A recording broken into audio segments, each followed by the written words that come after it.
Good morning students.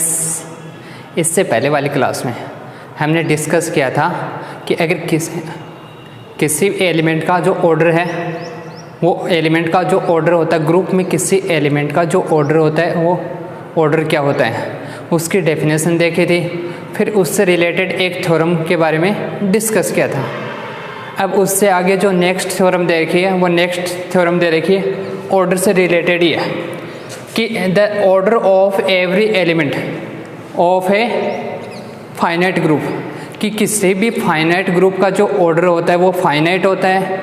और उसमें जो the order of every element of a finite group, कि अगर कोई भी एक फाइनाइट ग्रुप दे रखा है तो उसमें जो एलिमेंट आएगा उसका ऑर्डर भी क्या होगा, फाइनाइट होगा।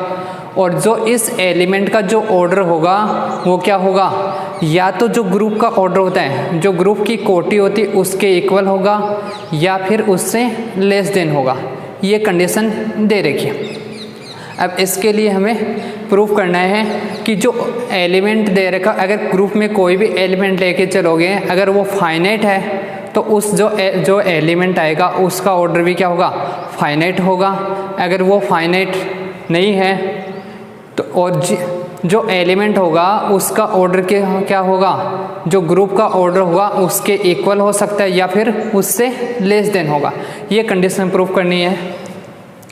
प्रूफ क्या करना है, तो किसी परिमित ग्रुप का जो किसी भी परिमित ग्रुप के अंदर जो एलिमेंट होंगे उसकी जो कोटि होगी वो क्या होगी, वो भी परिमित होगी। ग्रुप में परिमित ग्रुप के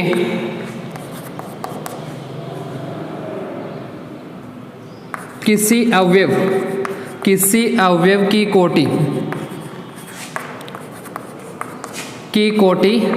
परिमित होती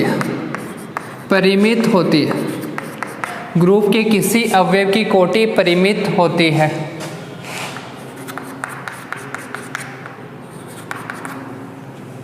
तथा यह ग्रुप की कोटि के बराबर या उससे कम होगी। यह ग्रुप की कोटि के बराबर या उससे कम होगी। ये कंडीशन दे रखी और ये कंडीशन प्रूफ करनी है कि अगर कोई भी ग्रुप दे रखा है वो अगर फाइनाइट ग्रुप हो तो उसके अंदर जो एलिमेंट्स आएगा उसकी कोटि भी क्या होगी, फाइनाइट होगी। तथा जो एलिमेंट होगा उसकी कोटि क्या हो सकती है, या तो ग्रुप की कोटि के बराबर हो सकती है या उससे कम होगी। हमेशा ग्रुप की कोटि से कभी भी एलिमेंट की कोटि ज़्यादा नहीं हो सकती। ये कंडीशन प्रूफ करनी है। अब देखते हैं, तो कोई भी एक एलिमेंट लेके चलेंगे, किस में से, कोई भी एक एलिमेंट लेके चलोगे जी में से, कोई भी एक ग्रुप लोगे और उस ग्रुप को क्या लेके चलोगे, फाइनाइट ग्रुप। तो उसके अंदर जो भी एलिमेंट होगा, कोई भी एक एलिमेंट लेके चलोगे आर्बिट्री, और उसकी जो कोटि होगी वो किसके इक्वल प्रूफ करनी है, ग्रुप की कोटि के इक्वल या फिर उससे लेस देन। तो कोई भी एक ग्रुप ले लिया, let G be a group, G क्या ले लिया, एक ग्रुप ले लिया, and order of G equal ले लिया, किसके इक्वल, एन के इक्वल। कोई भी एक ग्रुप ले लिया तथा ऑर्डर ऑफ जी किसके इक्वल ले लिया, एन के इक्वल। मतलब ये जो ग्रुप दे रखा है, ग्रुप की कोटि क्या होती है, ग्रुप का जो ऑर्डर होता है, ग्रुप में उपस्थित एलिमेंट की संख्या होती है, number of elements which is presence in group. तो जो ग्रुप में जो एलिमेंट की संख्या होगी वो कितनी होगी, एन होगी, क्योंकि ऑर्डर ऑफ जी किसके इक्वल लिया, एन के इक्वल। एंड ए कोई भी एलिमेंट ले लिया, A be any arbitrary element of किसका, जी का। ए कोई भी एक आर्बिट्रेरी एलिमेंट ले लिया जी का, तब कंडीशन क्या प्रूफ करनी है, then we will prove that, then we will prove that कि जो ए का जो ऑर्डर होगा, जो एलिमेंट है ए, उसका जो ऑर्डर होगा वो क्या होगा, जी के इक्वल या फिर उससे लेस देन। अवेव order of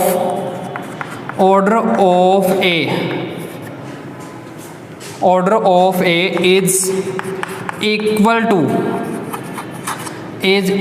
to g, is equal to order of G, और क्या हो सकता है, और ऑर्डर लेस देन ऑफ या फिर लेस देन होगा, less then of order of G। इन दोनों में से कोई कंडीशन होगी कि उस कंडीशन में हमें प्रूव क्या करना है कि जो एलिमेंट ए का ऑर्डर होगा, अवयव ए की कोटि क्या होगी, ए से जी की कोटि से कम या जी की कोटि के इक्वल होगी, या जी की कोटि के इक्वल होगी। ये कंडीशन प्रूफ करनी है। अब जी क्या दे रखा है, जी कोई भी एक ग्रुप लिया है, अगर ग्रुप लिया है तो ग्रुप की जितनी भी कंडीशन है वो जी में सेटिस्फाई होंगी। और ग्रुप की कंडीशन कौन कौन सी होती हैं, क्लोजर प्रॉपर्टी होती है, एसोसिएटिविटी प्रॉपर्टी होती है, एग्जिस्टेंस ऑफ आइडेंटिटी एलिमेंट, मतलब जी में आइडेंटिटी एलिमेंट एग्जिस्ट करेगा और जी में जितने भी एलिमेंट हैं उन सब के इनवर्स भी एग्जिस्ट करेंगे। अब इसके लिए कंडीशन निकालते हैं।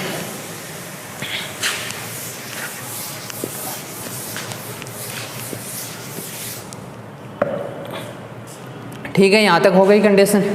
अब इससे आगे नेक्स्ट क्या लेके चलोगे कि जो अगर एलिमेंट ए किसका एलिमेंट है, जी का एलिमेंट है, तो क्लोजर प्रॉपर्टी से ए की पावर 0 किसके इक्वल होता है, आइडेंटिटी एलिमेंट के इक्वल, ए की पावर 1, ए की पावर 2, ए की पावर 3, जो पूर्णांक इंटीजर होती हैं, मतलब जो इंटीग्रल पावर होती है ए की, वो सारे के सारे एलिमेंट फिर से किसके आएंगे, जी के।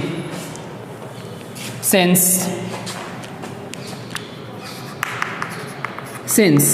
G is a group, G क्या है, ग्रुप है, G is a group and A किसका एलिमेंट है, A belong to G, A element है G का, तब क्लोजर प्रॉपर्टी से देन बाई क्लोजर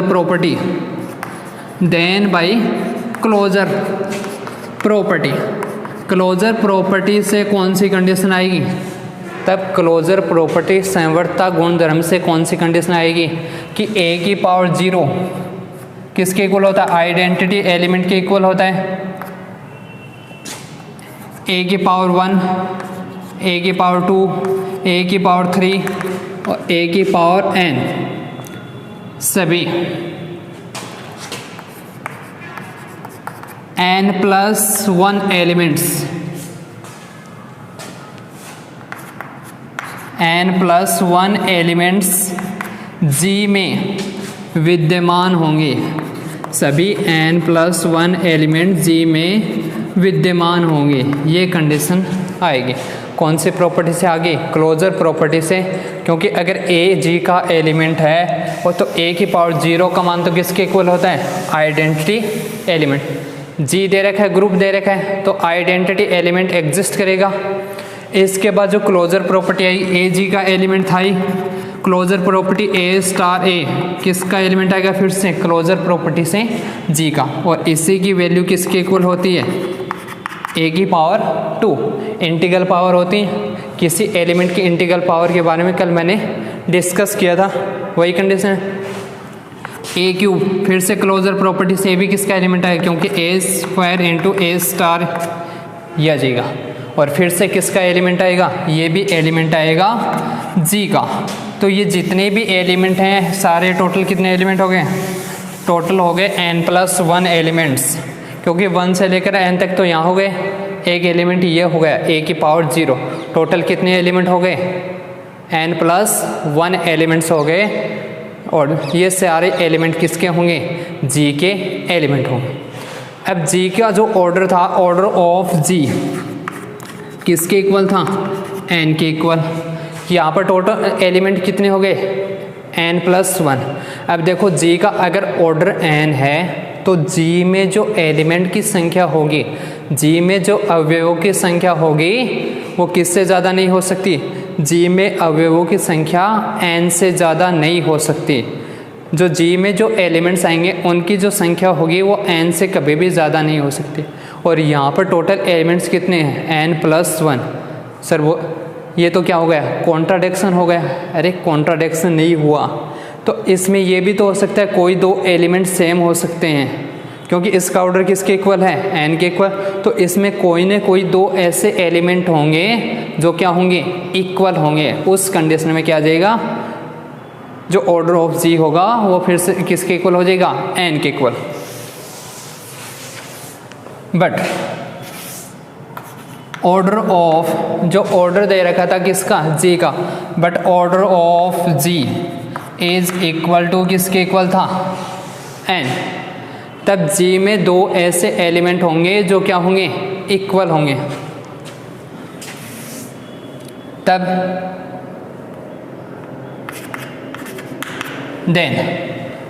दो ऐसे एलिमेंट होंगे, तब दो अवयव, एक तो ले लिया कौन सा? a की पावर r, एंड दूसरा ले लिया a की पावर s, और दोनों की r और s की वैल्यू क्या होगी? r और s की वैल्यू होगी। आइडेंटिटी एलिमेंट तो हो नहीं सकता फिर से, क्योंकि आइडेंटिटी एलिमेंट एक ही एग्जिस्ट करता है किसी भी सेट में। तो इन दोनों में से दो ऐसे एलिमेंट होंगे, r किसके इक्वल नहीं हो सकता? s के इक्वल नहीं होगा, क्योंकि r अगर s के इक्वल हो गया तो कौन सी कंडीशन आ जाएगी? तो इनमें से एक वैल्यू या तो r ग्रेटर देन होगा किससे? s से, या फिर s ग्रेटर देन होगा r से। तो r ग्रेटर देन ले लिया किससे? s। कोई भी दो एलिमेंट हो गए, a की पावर r और a की पावर s, दोनों किसके एलिमेंट होंगे? g के एलिमेंट हैं, और दोनों क्या होंगे फिर? इक्वल होंगे। तब दो अवयव a की पावर r और a की पावर s इस प्रकार होंगे कि कौन सी कंडीशन आएगी? Then there exist two elements a की पावर r एंड a की पावर a की पावर r एंड a की पावर s, सच दैट कौन सी कंडीशन आएगी? a की पावर r इक्वल आ जाएगा किसके इक्वल? a की पावर s के इक्वल। यहाँ तक कंडीशन ठीक है? a की पावर r किसके इक्वल आ गया? a की पावर s के इक्वल। ओके, अब r ग्रेटर देन है किससे? s से, तो दोनों तरफ संक्रिया करवा दी किसकी? a की पावर -s से, क्योंकि जो इसका जो इन्वर्स आएगा वो क्या आएगा? यही तो आएगा। दोनों तरफ संक्रिया करा दी, a की पावर s इसके इन्वर्स से संक्रिया करवा दी, इधर भी संक्रिया करा दी। संक्रिया स्टार मानो तो स्टार ले लेना, कोई फर्क नहीं, और डायरेक्ट लिखो तो डायरेक्ट लिख देना, क्योंकि संक्रिया ये स्टार बार बार नोटेशन करो कोई फ़र्क नहीं पड़ता, या फिर डायरेक्ट लिखो तो डायरेक्ट लिख दें। कई पूछें सर डायरेक्ट लिख दो, ये तो कोई भी कंडीशन लिख सकते हो, क्योंकि बुक में डायरेक्ट भी दिया होता है, और कई बार स्टार भी लिख सकते हो आप, आपकी जो मर्जी हो वो कंडीशन लिख सकते हो। यहाँ से आ जाएगा a की पावर s आ गया, स्टार आ गया, a की पावर s इसका इन्वर्स आ गया, और a की पावर r यहाँ से क्या आ जाएगा? स्टार। इसकी वैल्यू मैंने बताई थी इंटीग्रल पावर ऑफ किसी भी एलिमेंट की, जो integral of A group, integral power of A element of A group, जो किसी भी इंटीग्रल, इसको क्या लिखा जा सकता है? a की पावर -s के इक्वल लिखा जा सकता है। और यहाँ से किसके इक्वल आ जाएगा? किसी भी एलिमेंट की संक्रिया उसके इन्वर्स से करवाओगे, वापस क्या आता है? आइडेंटिटी एलिमेंट आता है, बाई इन्वर्स की कंडीशन से लिख दिया। इन्वर्स की कंडीशन यही होती है कि किसी भी एलिमेंट की संक्रिया उसके जो इन्वर्स है उससे कराओगे तो क्या आएगा, आइडेंटिटी एलिमेंट आएगा। ठीक है, अब इससे आगे देखते हैं कौन सी कंडीशन आएगी। इससे आगे कौन सी कंडीशन आ जाएगी, यहाँ से इन दोनों की वैल्यू आ जाएगी किसके इक्वल, ए की पावर आर माइनस एस के इक्वल आ गई, इक्वल आ जाएगा आइडेंटिटी एलिमेंट ए के इक्वल। यहाँ तक कंडीशन आ गई।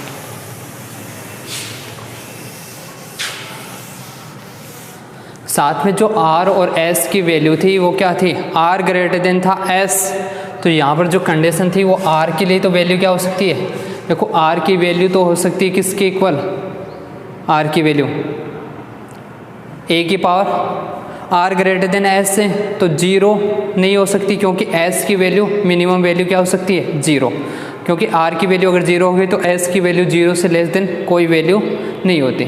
तो एस की वैल्यू तो क्या हो सकती है, एस की वैल्यू हो सकती है क्या होगी, जीरो के इक्वल हो सकती है, जीरो से greater than less than equal किससे, एन से, और जो आर की वैल्यू आएगी वो क्या होगी, जीरो से ग्रेटर देन होगी और लेस देन इक्वल किसके इक्वल हो सकती है, एन के इक्वल। इसकी वैल्यू एस की वैल्यू किसके इक्वल नहीं हो सकती, एन के इक्वल नहीं हो सकती, क्योंकि एस क्या है, लेस देन किससे, आर से। अगर एस की वैल्यू एन के इक्वल हो गई तो आर की वैल्यू उससे ग्रेटर देन नहीं हो सकती। ठीक है, क्योंकि एलिमेंट ही कितने हैं, n+1 तक की तो कंडीशन लिख रहे थे और a की पावर n लास्ट एलिमेंट था। यहाँ से अब यहाँ से देखो r की वैल्यू वो थी क्या थी, जीरो से ग्रेटर देन। अब r की वैल्यू आप मैक्सिमम वैल्यू क्या रख सकते हो, r की मैक्सिमम वैल्यू रख सकते हो n, s की मिनिमम वैल्यू क्या रख सकते हो, जीरो। अगर r की वैल्यू तो हो किसके इक्वल, मैक्सिमम वैल्यू क्या हो सकती है n, s की मिनिमम वैल्यू हो सकती है जीरो। उस कंडीशन में तो इसका ऑर्डर किसके इक्वल आ जाएगा, ऑर्डर ऑफ किसके इक्वल आएगा, n के इक्वल, और जो किसका ऑर्डर था, ग्रुप का ऑर्डर था।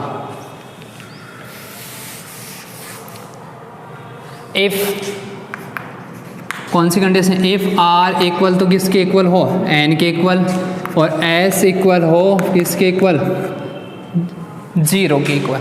r तो किसके इक्वल हो, n के इक्वल, s इक्वल हो जीरो के, देन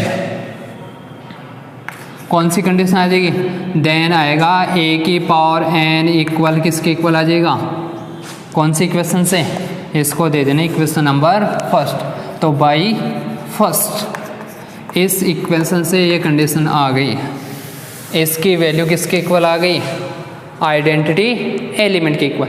और ये किसकी कंडीशन है, ग्रुप में किसी एलिमेंट की कंडीशन है, ग्रुप में किसी एलिमेंट का जो ऑर्डर होता है उसके लिए यही कंडीशन। दिस इम्प्लाइज कौन सी कंडीशन आ जाएगी, ऑर्डर ऑफ ए इक्वल किसके इक्वल आ गया, एन के इक्वल, और ये किसके इक्वल था, ऑर्डर ऑफ जी के इक्वल। फर्स्ट कंडीशन हो गई। सेकंड कंडीशन कौन सी हो जाएगी, इफ आर की वैल्यू क्या नहीं हो, नॉट इक्वल एन हो, S not equal zero. If R not equal हो एन के इक्वल, अगर आर नॉट इक्वल एन होगा, एस इक्वल चाहे जीरो हो या कुछ भी हो, आर नॉट इक्वल एन होगा, उस कंडीशन में जो इस एलिमेंट का ऑर्डर आएगा वो ऑलवेज क्या आएगा, लेस देन आर माइनस जो एस की वैल्यू होगी, आर माइनस एस की वैल्यू क्या होगी, उस कंडीशन में जीरो से तो क्या होगी, ग्रेटर देन होगी, और लेस देन किससे होगी, एन से। यही कंडीशन आएगी, क्योंकि आर का मान किसके इक्वल नहीं है, एन के इक्वल नहीं है, तो आर का मान मिनिमम क्या रख सकते हो, n-1 रखोगे। n-1 रखोगे तो चाहे एस की वैल्यू चाहे जीरो रखो चाहे 1 रखो, जीरो रखोगे सबसे छोटी वैल्यू क्या रख सकते हो, जीरो। उस कंडीशन में इसका ऑर्डर n-1, 1 रखोगे तो n-2 आएगा, 2 रखोगे तो n-3 रहेगा। तो उस कंडीशन में इसका जो ऑर्डर आएगा, देन दिस एम्प्लाइज जो ऑर्डर ऑफ ए होगा, order of a is always क्या आएगा, लेस देन आएगा एन से। उस कंडीशन में कौन सी इक्वेशन से, by equation first. This implies order of a is less than किससे हो गया, ऑर्डर ऑफ जी से। Order of a is less than order of g, ये कंडीशन आ गई। तो जो ग्रुप में किसी एलिमेंट का ऑर्डर होता है वो क्या होता है, अगर ग्रुप फाइनाइट दे रखा है तो उसमें किसी एलिमेंट का ऑर्डर या तो ग्रुप के ऑर्डर के इक्वल होता है या उससे less than. So infinite group,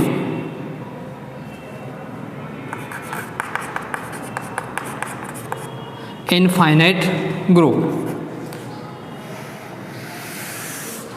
ये लिखना है। So order of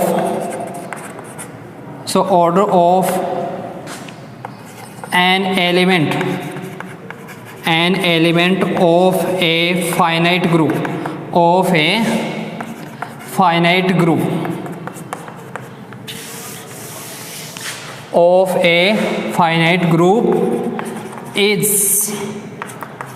equal to, किसके इक्वल होगा, is equal to order of group, is equal to order of group, या फिर क्या होगा, लेस देन, और लेस देन किससे होगा, लेस देन ऑर्डर ऑफ किससे, less than order of g, ये कंडीशन आएगी, या order of group.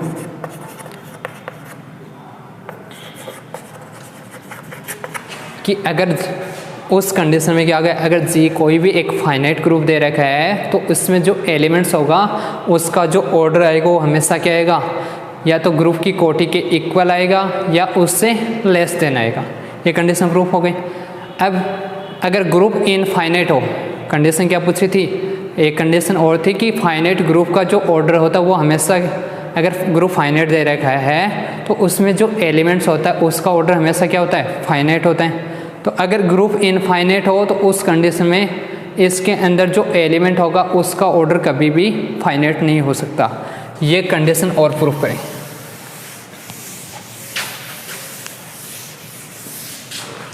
If order of जी, या फिर डायरेक्ट लेते हैं, if order of G is infinite, if order of G is infinite then order of A क्या नहीं हो सकता, then order of A कभी भी क्या नहीं हो सकता, फाइनाइट नहीं हो सकता। will be not finite, will be not finite। जब ऑर्डर ऑफ क्या होगा, जी इनफाइनाइट हो तो ऑर्डर ऑफ ए कभी भी क्या नहीं